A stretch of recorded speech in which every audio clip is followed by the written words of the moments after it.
Ever picture yourself, like, in command of a kitchen? You know, the sounds, the smells, 100 dishes on the go. That sizzle of the grill is like your own personal theme music. It's a heady experience. At IS.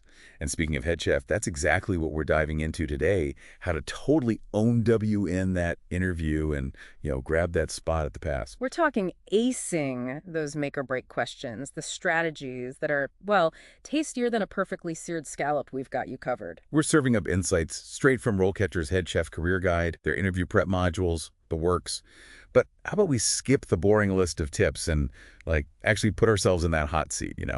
Imagine it's interview day for your dream head chef gig. I'm into it. It's one thing to know the stuff in theory, but Yeah. feeling that pressure, that's where the good stuff comes out, gets those ideas flowing. 100%. Okay, so picture this.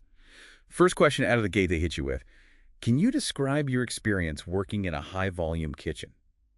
Now, I can rock a grilled cheese like nobody's business, but this is next level, right? This is proving you can conduct the symphony of a professional kitchen.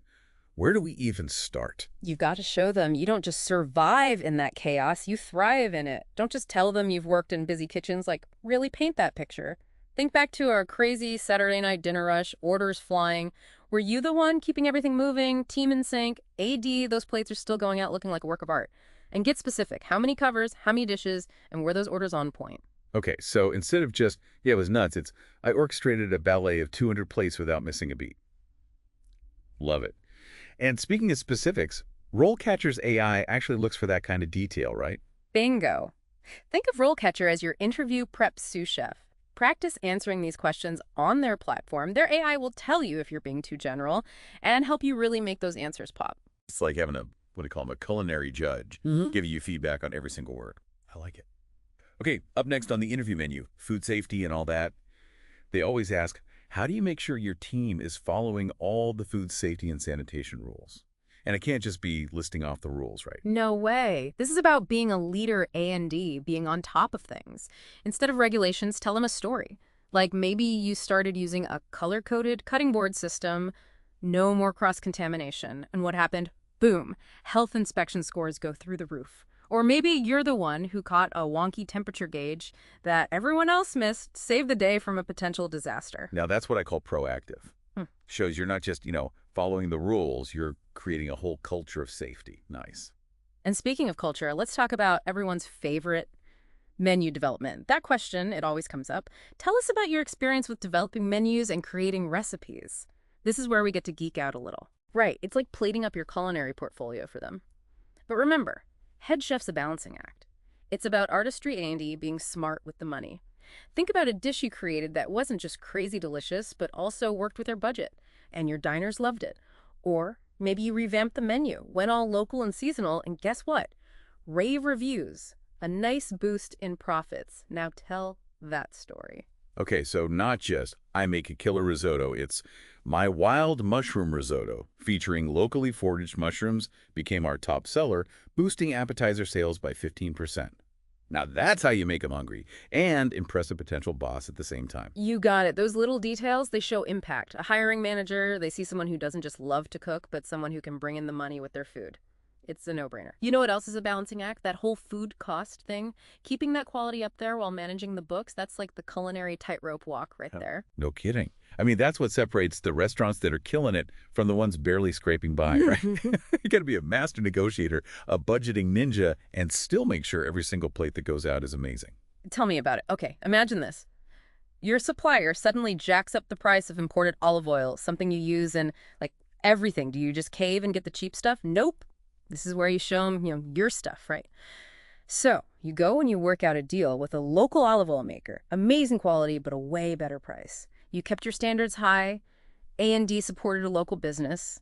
How's that for a win-win? Okay, that's not just saving money. That's strategic. A&D support your community. Nice work. RoleCatcher's AI would be all over that, right? Flagging that as a total boss move. Oh, for sure. This is where RoleCatcher's personal touch really shines, Their AI, it analyzes everything, not just what you say, but the skills you're showing off. It'll help you sprinkle in those keywords hiring managers love, things like negotiation or cost optimization, strategic sourcing, all that good stuff. Your application goes straight to the top of the pile. It's like having your own personal culinary career coach, whispering all the secrets. Okay, enough about the ingredients. Let's talk about the heart of the kitchen, the team. Because they always ask, okay, how do you manage and motivate your kitchen staff? Hmm. Because you could have the best menu in the world, but without a good team, it's just words on paper. Couldn't agree more. A good head chef, they're a leader, a mentor, sometimes even a therapist, right? This question, it's all about how you build a team that runs like a well-oiled machine, even when things get crazy. So what's the secret sauce? How do you nail this answer? Share a story that goes above and beyond just, I told them what to do, right? Did you start a new training program, something that not only taught them new skills, but also got them pumped and maybe even made people want to stick around longer? Or maybe you noticed one of your cooks was struggling with a certain technique. Did you take the time to show them the ropes, help them master it, build up that confidence? It's that whole thing about lifting each other up. Yeah. A rising tide lifts all boats, Yeah. right? But in this case, it's a perfectly plated dish. Exactly, and that is what a seasoned head chef brings to the table. It's more than just cooking, it's about building a team that cares about the food as much as you do. Speaking of challenges, let's be real, kitchens. They can go from 0 to 100 in a heartbeat, which is probably why they love asking, tell me about a time you had to deal with a really difficult situation in the kitchen. Talk about a curveball, right? Ah, yes, the can you handle the heat question they all want to know. How do you keep your cool when the flames are, shall we say, a little too high? So what's the secret ingredient for answering this one? Do we pretend we've never had a meltdown in the kitchen? Honestly, honesty, but with a side of, I got this. Don't be afraid to admit when things went sideways. A wrong order, equipment breaking down right before the dinner rush, it happens. The key is to tell them what you did next. Did you rally the troops, pull off some amazing workaround, and still give those customers an awesome experience? Maybe even had to improvise a little, change the menu on the fly. It's like turning a total kitchen nightmare into like a culinary miracle, right? Yeah. Shows you can handle anything. Okay, time to switch gears a little from putting out fires to staying ahead of the game, right? That question about trends, it always comes up. So how do you stay up to date with what's new in the industry, all the latest cooking techniques? This one feels less about what you're making NW and more about where you see yourself and the whole kitchen going in the future. It's like the part of the interview where you get to nerd out a little. Chefs, we never stop learning, always chasing that next culinary thrill, right? This is where you show them that fire in your belly, that you're in it for the long haul. Okay, so not just I read some magazines, right? Yeah. Give me some examples that scream like this chef is a trendsetter. Ditch the passive stuff. Show them you're in the game. Don't just follow the celebrity chefs online. Tell them about how that molecular gastronomy workshop you took, how it inspired a whole new dessert menu.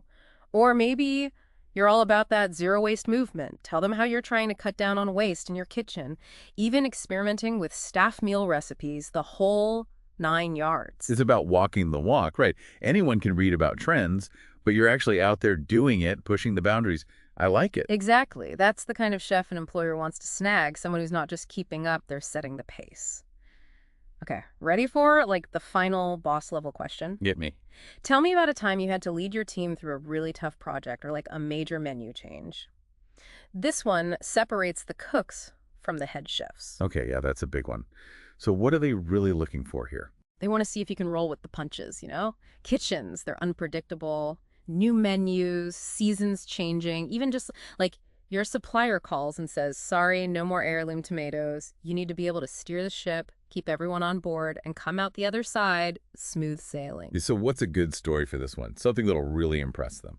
Think about a time you made a big change, maybe switch to all local suppliers or completely revamp the menu, tried a whole new style of food, something like that. But here's the thing, don't just focus on the problems, talk about how you lead. Did you get your team involved in the decision-making, actually listen to their feedback, deal with any concerns they had? Maybe you did some extra training, made sure everyone had the skills and the confidence to nail those new dishes. It's about bringing them along for the ride, not just saying, do this. Uh-huh. That's huge in a kitchen. You got it. And don't forget to mention the results. Did those changes make the customers happier? Did people start spending more? Were there amazing reviews? Those are the details that show you're not just a leader, you're a leader who gets results. Speaking of results, let's give another shout out to RoleCatcher. We've been talking about how their AI analyzes your answers, helps you improve, all that good stuff. It's like having a secret weapon for your career. Seriously, it's like that super-powered sous chef. Always got your back, tells you what you need to hear, not just what you want to hear, and helps you polish those skills till they shine.